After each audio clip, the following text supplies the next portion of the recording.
The Buffalo Bills just added more cornerback depth. The last 2 weeks, we've added Slay, lost Ingram, added Savage. Now we're just adding this guy named MJ Devonshire Jr. out of Pittsburgh. He's a guy apparently that the coaching staff has been looking at for years. He's got absolute hammer special teams upside, but also on the other side of it, he's got some nickel corner ability as well. We're going to break down his player profile and why I believe the coaching staff added him at this point in the season. But also today, I want to break down some optimistic news coming about another player in our defensive back room that I'm actually really excited for. But I want to talk about in this video why our coaching staff was looking for Devonshire. They targeted him, what he actually brings to the team, how he might crack this roster sooner than we think. But in all of that, again, my name is Colin. This is Crack the Table. We're all Bills No Breaks, breaking down Buffalo Bills content every single day. If you are looking for a home of Bills content, make sure to subscribe to this channel. Smash the like button. It helps me out. Again, guys, we are just a smaller channel getting started. We've got about 3,000 plus people. We hit that milestone about a week ago.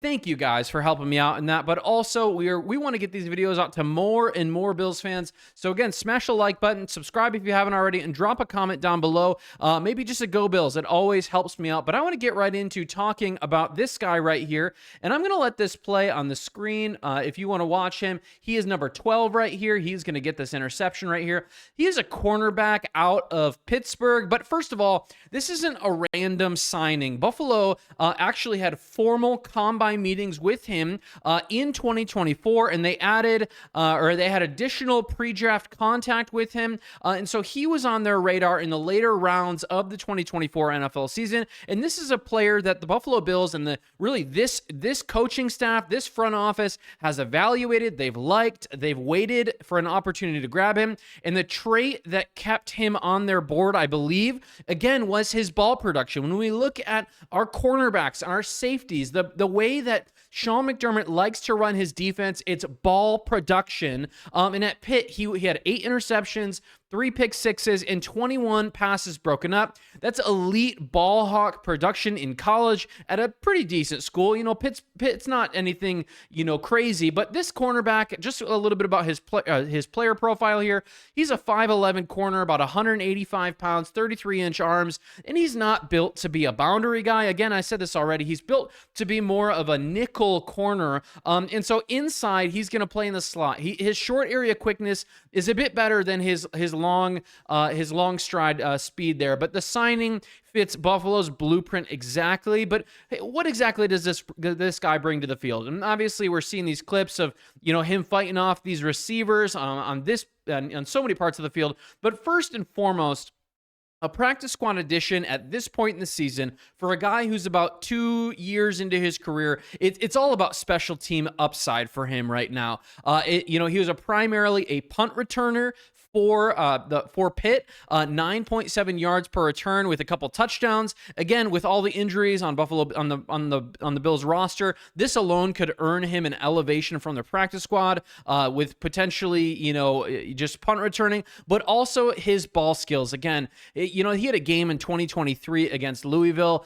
It's a must watch if you want to go on YouTube and just search it out. But 6 tackles, 5 passes broken up, and an 86-yard pick six. He reads routes, he jumps throws, and plays with confidence. And he plays even with traits right now that I think we want to see out of Teron Johnson, and we want to see out of Cam Lewis, but we just haven't seen that. But again, this guy right here, MJ Devonshire, has shown that he's got short area burst and instincts, which we really need. Again, the weaknesses for him as a player have really been his lack of size.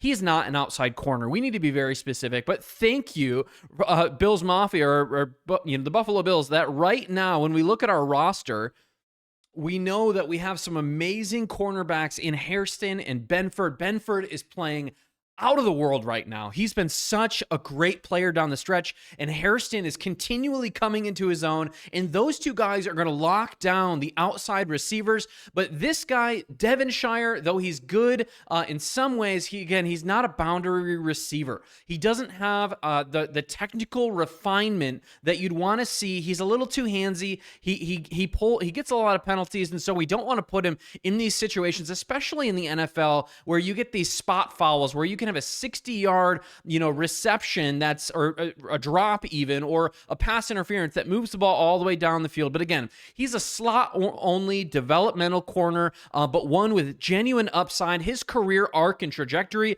is still growing, and you want to put some faith back in Sean McDermott continually in his ability to develop late-round corners, i.e. the Christian Benfords of the world. But his story and why I believe he's hungry right now in the NFL, he's been the classic late-round grinder, right? He was drafted in the 7th round by the Raiders. He was waived, picked up by Carolina. He had an injury settlement. He had a short stint with Baltimore and cut again in 4 teams in 18 months. He's been working his way around. But here's the key for me. Again, when I look at players and when I look at who I would want if I was the general manager on the Buffalo Bills, he had absolutely no off-the-field concerns, no character concerns, just crowded depth charts. If you look at a player and you say, hey, we had to cut this guy because the depth chart was busy, that's one thing. But again, guys like this either fade away or they have the potential to really explode onto the scene because they've been working and getting the chip on their shoulder has been pressing them. And I believe that's the case with this guy. Again, Buffalo's zone defense and the way that the defense is run is really tailor-made for his skill set. He's hungry, he's got some level of experience, and he's got that chip on his shoulder, and that's exactly what you want to see at this point in the season. So what does it mean for today for the Buffalo Bills? First of all, the Buffalo Bills secondary is pretty thin, and I know we've had some issues with Teron Johnson and Cam Lewis, and I'm not saying we should, drop them and just have this guy thrown in instantly. I don't think that, but this is a guy, again, he's not a 30-year-old cornerback. He's like 25. He's a younger player still. Jamarcus Ingram is gone, and you're stacking up injuries. You can stack up injuries pretty quickly later on this season, and so this is a guy who can contribute on special teams very quickly. It can bolster a level of roster health. It can be a backfill at nickel corner if we need him, but then also it gives the Buffalo Bills another maybe proven or a guy with an ability to grow as a player still later on in the season. His floor and special teams is great. His ceiling as a rotational slot corner is still to be understood or still to be seen, but this is a low risk, high upside type of player, and quietly, again, a smart roster building move for Brandon Beane. But I want to talk about maybe some other news here about Darnell Savage. Now, this signing has got some people a little upset, but for me, I'm absolutely loving it. Again, I talked about this a couple days ago, but the Bills, really one of the things I maybe just first want to acknowledge here on the screen is that the veteran safety, Darnell Savage, had a mutual parting ways with the Commanders, and they granted the request, but then also that Darnell Savage was claimed off the waivers.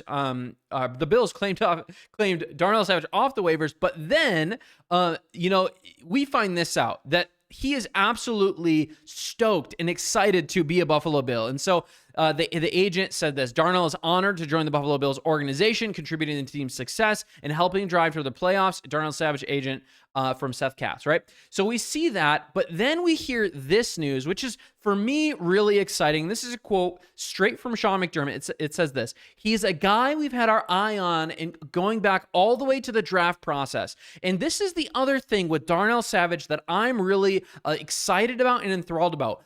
This is what he said: maybe he plays some safety and maybe he plays some nickel. Maybe he just plays some special teams. Okay, I think that he's going to get some snaps in safety. I think Jordan Poyer, while I love him and he's been a key asset for us, especially with the Taylor Rapp injury, especially with the Damar Hamlin injury, Jordan Poyer's been great in some regards, but this guy right here, Darnell Savage, could be a longer-term solution for us if we just give him a little time. Again, he just signed a 3-year deal like a year ago with the Jaguars, but they had the new regime come in. They cut him. He goes to Washington. Doesn't work out, but he played good in Green Bay. But again, all the way since 2019, our front office and coaching staff has had an eye on him. Again, Darnell Savage is like a 4.29 40 kind of guy. He's got elite speed. He's a great he's a great player. He just hasn't been put in the right position. He's got elite range and he's twitchy. 9 career interceptions, 2 pick sixes, and like 50 plus tackles in his career just with Green Bay. Again, even in early down usage, we could use him against the run. He's a really good player. He can play deep safety. He can rotate in the slot, in the nickel, right? He can play in the box if we need him to, and also add special teams value. Give him him a couple weeks to get up to speed. I'm really excited for this guy. But again, the news that's really surprising and that's really exciting for me is that phrase that this team, this again, same idea with this Devonshire guy, that this front office, this coaching staff with Darnell Savage has been looking him and tracking him ever since the draft process. That's really exciting. But yeah, in all of it, with Taylor Rapp being out, with Damar Hamlin being out, and maybe some of the instability at nickel corner right now, Darnell Savage comes in, and I believe he can earn some snaps in the nickel corner. You know, some of these safety blitzes that we've been seeing, or some of these corner blitzes that we've been seeing out of guys like Benford, I think Darnell Savage, with his speed, his athleticism, we're going to see him in those positions more and more. There's some real upside with Darnell Savage in the safety snaps, in the big third down packages, but also if he continues to fight and grow and learn the system and communication becomes better as he kind of gets acclimated to the team, I believe that he could have a starting role next to Cole Bishop before the end of the season. Again, this signing, as I've already noted, brings more stability and brings potential juice later on in the season. I'm really excited about it.